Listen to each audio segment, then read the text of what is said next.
नमस्कार, स्वागत है आपका नेशनल खबर पर। आज हम रुक कर रहे हैं वेस्ट बंगाल का।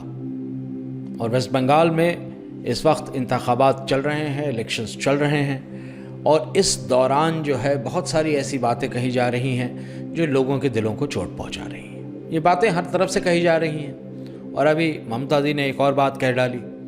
ममता दी ने कहा कि भाई कोविड भी जो आ रहा है इस समय बंगाल में वो बाहरियों की वजह से आ रहा है।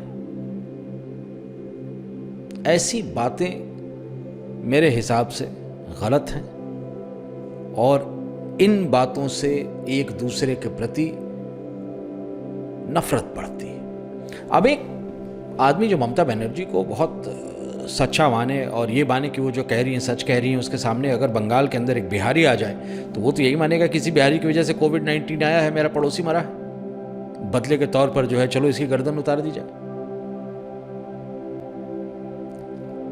भाई कोविड जो है किसी को देख करके नहीं आ रहा है कि कौन बाहरी है कौन अंदरूनी है, कहीं से किसी भी तरह आ जा रहा है। यहां तक कि नॉर्थ कोरिया जहां पर कोई बाहरी आदमी नहीं आता है वहां भी पहुंच चुका। तो वैसी हालत में अब आप क्या बताएंगे कि कौन लेकर के आ रहा है और कौन नहीं लेकर के आ रहा। लेकिन खैर, मैं बात सिर्फ इस बात पर नहीं करने जा रहा था। मैं बात कर रहा हूं बाहरी कल्चर जो है। अगर असदुद्दीन ओवैसी आते हैं बिहार में, वेस्ट बंगाल में या उत्तर प्रदेश में तो कहा जाता है कि ये बाहरी है। अगर मोदी जाते हैं वेस्ट बंगाल तो कहा जाता है ये गुजराती है, ये बाहरी है। अगर एक बिहारी मजदूर वेस्ट बंगाल आकर के काम कर रहा होता है या महाराष्ट्र जाकर के काम कर रहा होता है तो उसे भी गालियां पड़ती हैं कि ये बाहरी है। इसी तरह अगर एक उत्तर भारतीय दक्षिण भारत आता है तो कहा जाता है ये तो बाहरी आदमी है, यहाँ पर क्यों आया है। अगर एक दक्षिण भारतीय बिहार में मिलता है तो उसे भी बाहरी ट्रीट किया जाता है कि अरे आइए आप हमारे गेस्ट हैं। कोई अपने ही मुल्क में किसी का गेस्ट कैसे हो सकता है।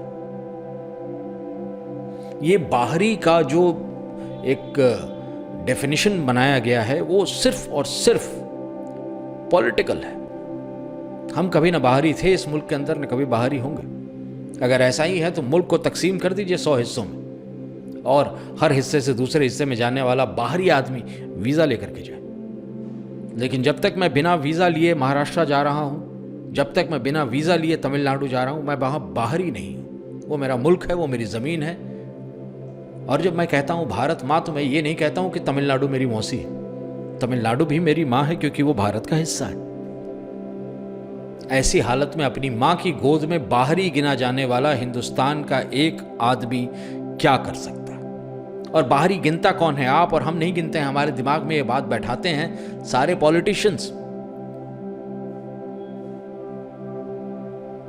हमारे यहां तो अतिथि को देव बनाने का जो है एक नियम हुआ करता था और अतिथि घर का अपना मेंबर कभी नहीं होता था।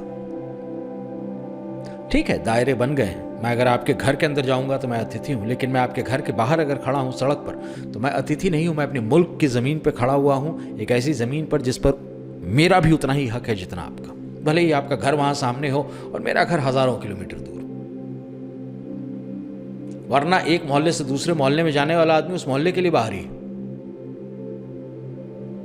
कहां रुकेगा ये बाहरीपन? इस मुल्क के बाहर से आने वाला एक मजहब मुसलमानों का, वो बाहरी मजहब हो गया। और चूंकि बुद्धा और जैन ये तमाम जो हैं हिंदुस्तान से निकले थे तो ये हमारे अपने मजहब हैं। तो ननकाना साहब तो पाकिस्तान में है। सिखिज्म भी जो है अब बाहरी मजहब बन गया। ये जो बाहरीपन है ये कब खत्म होगा और कैसे खत्म होगा और इसकी हद कहां है ये जान पाना बड़ा मुश्किल है। क्रिश्चियनिटी, इस्लाम, ये मजहब हमारे यहाँ आज नहीं, जिस समय ये मजहब बने थे उस समय से हैं। अरब के बाहर पहली जो मस्जिद थी वो हिंदुस्तान में बनी थी, केरला में। उसी तरह क्रिश्चियनिटी हमारे यहाँ आज से सदियों पहले आई थी। यहाँ पर जो तिजारत करने के लिए बाहर से लोग आते थे वो यहाँ पर अपनी चर्चेस बनाते थे छोटी छोटी, जिन दिनों यहाँ रहते थे तो वहाँ रह करके अपनी पूजा अर्चना करते थे। तो चर्चेस भी हिंदुस्तान में तब से बनती आ रही हैं। कोस्टल रीजन में आप जाइएगा तो एक से एक पुरानी चर्चेस मिलेंगी आपको। फिर बाहरी कौन है? ऐसे में क्या एक लड़की जो ब्याह के आपके घर में आती है वो आपके घर की मेंबर है या बाहरी है? क्योंकि आपके घर में तो वो पहले 20 साल रही नहीं है अपनी जिंदगी के, वो तो बाहर से आ रही है, तो आप उसे भी बाहरी गिन लें। ऐसे हर घर की बहू बाहरी हो गई। अगर आप किसी बच्चे को गोद लेते हैं तो बच्चा भी तो बाहरी ही हो गया ना। ये बाहरी शब्द जो है ये निकाला है किसी और ने नहीं बल्कि एक पॉलिटिशियन। और जब जब जो है एक पॉलिटिशियन एक मुल्क की आवाम को सोशल तरीके से जीना सिखा रहा हो तब तक गलत होगा। क्योंकि एक पॉलिटिशियन बहुत ही खुदगर्ज होता है। एक पॉलिटिशियन का पहला और आखिरी काम इलेक्शन जीतना होता है। इलेक्शन जीतने के बाद वो जो करता है वो अपने अगले इलेक्शन को जीतने के लिए करता है, आपके लिए या मेरे लिए नहीं करता है।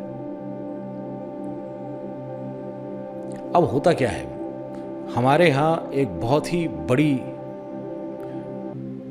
फिलॉसफी है वासुदेव कुटुंबकम। वासुदेव कुटुंबकम का अर्थ है पूरी दुनिया मेरा कुटुंब है, पूरी दुनिया मेरा घर है, मेरा परिवार है। वासुदेव कुटुंबकम में मानने वाला व्यक्ति यदि अपने पड़ोस के राज्य से सेम देश के आने वाले एक नागरिक को बाहरी कहता है तो यह शर्म की बात है। लेकिन हम और आप जानते हैं कि शर्म पॉलिटिशियंस को नहीं आती। लेकिन हम और आप पॉलिटिशियन नहीं हैं, क्या हमारी आंखों में भी शर्म नहीं बची है? अगर आपको यह ख्याल 1 मिनट के लिए भी आता है कि हम सब जो हैं गुमराह किए जा रहे हैं पॉलिटिशियंस के द्वारा, तो प्लीज चैनल सब्सक्राइब कीजिए।